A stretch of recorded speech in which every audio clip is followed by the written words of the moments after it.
AGS entertainment கல்பாத்திய சகோரம் தயாரிப்பில் வெங்கட் பிரபு இயக்கத்தில் தளபதி விஜய் நடிப்பில் கோட் செப்டம்பர் 5 முதல் உங்கள் திரையரங்குகளில்.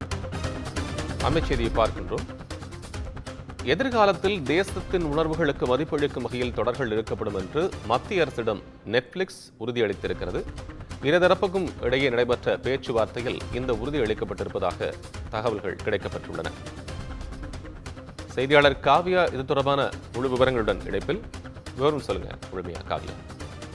வணக்கம் கோபால். முன்னதாக இந்த கந்தகார் விமான கடத்தல் தொடர்பான வெப் சீரிஸ் சர்ச்சையை ஏற்படுத்தியதாக பாஜக தெரிவித்திருந்த நிலையில் தற்போது இது தொடர்பாக நெட்ஃபிளிக்ஸ் நிறுவனம் விளக்கமளித்திருக்கிறது.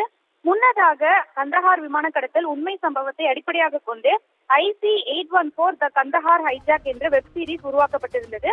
இந்த தொடரை அனுபவ் சின்ஹா இயக்கிய நிலையில் விஜய் வர்மா, அரவிந்த் சுவாமி உள்ளிட்ட பலர் இந்த படத்தில் நடித்திருந்தனர். தொடர்ந்து இந்த சம்பவமானது 1999 டிசம்பரில் IC-814 என்ற இந்தியன் ஏர்லைன்ஸ் விமானம் காத்மண்டுவில் இருந்து டெல்லிக்கு செல்லும் வழியில் 5 தீவிரவாதிகளால் கடத்தப்பட்ட சம்பவத்தை அடிப்படையாக கொண்டு இந்த வெப் சீரிஸ் எடுக்கப்பட்டது. அதாவது அந்த கடத்தல் 8 நாட்கள் நீடித்த நிலையில் பயணிகளின் உயிரை காப்பாற்ற வாஜ்பாய் தலைமையிலான இந்திய அரசு 3 கொடூர பயங்கரவாதிகளை விடுவிக்க வேண்டிய கடினமான முடிவை எடுத்தது.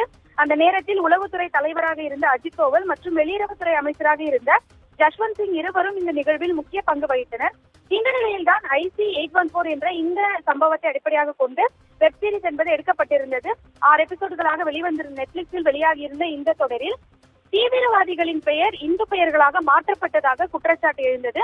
தொடர்ந்து இது தொடர்பாக விளக்கமளிக்க வேண்டும் என முன்னதாக நெட்ஃபிளிக்ஸ் நிறுவனத்திற்கு மத்திய அரசு சம்மன் பிறப்பித்திருந்தது. தொடர்ந்து அதன் அடிப்படையில் இன்று டெல்லியில் மத்திய ஒலிபரப்புத்துறை அமைச்சகத்தின் அதிகாரிகள் நெட்ஃபிளிக்ஸ் உள்ளடக்க தலைவர் மோனிகாவுடன் பேச்சுவார்த்தையில் ஈடுபட்டனர். அப்போது கந்தகார் விமான கடத்தல் தொடர்பான பயங்கரவாதிகளுக்கு இந்த பெயரை அளிக்கப்பட்டது ஏன் என மத்திய அரசு கேள்வி எழுப்பியதாக தெரிகிறது. நாட்டு மக்கள் உணர்வுகளுடன் விளையாட யாருக்கும் உரிமை இல்லை எனவும் இந்திய கலாச்சாரம் நாகரிகத்திற்கு பாதிப்பு ஏற்படுத்தப்பட்டுள்ளது எனவும் அப்போது மத்திய அரசு தனது கண்டனத்தை பதிவு செய்ததாக கூறப்படுகிறது. கந்தகார் விமான கடத்தல் பெயர் மாற்ற விவகாரத்தை அரசு தீவிரமாக எடுத்துக்கொள்கிறது எனவும் எதையும் தவறாக சித்தரிக்கும் முன் யோசித்திருக்க வேண்டும் எனவும் தொடர்ந்து தனது கடும் எதிர்ப்பையும் மத்திய அரசு பதிவு செய்திருந்தது. இந்த நிலையில்தான் எதிர்காலத்தில் தேசத்தின் உணர்வுகளுக்கு மதிப்பளிக்கும் வகையில் இனி தொடர்கள் எடுக்கப்படும் என தொடர்ந்து நெட்ஃபிளிக்ஸ் நிறுவனம் உறுதி அளித்திருப்பதாக தற்போது தகவல் வெளியாகியிருக்கிறது.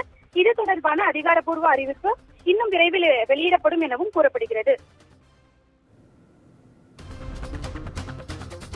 நன்றி காவியா, விவரங்களுக்கு நன்றி. ஏஜிஎஸ் என்டர்டெயின்மெண்ட் கல்பாத்திய சகோரம் தயாரிப்பில் வெங்கட் பிரபு இயக்கத்தில் தளபதி விஜய் நடிப்பில் கோட் செப்டம்பர் 5 முதல் உங்கள் திரையரங்குகளில்.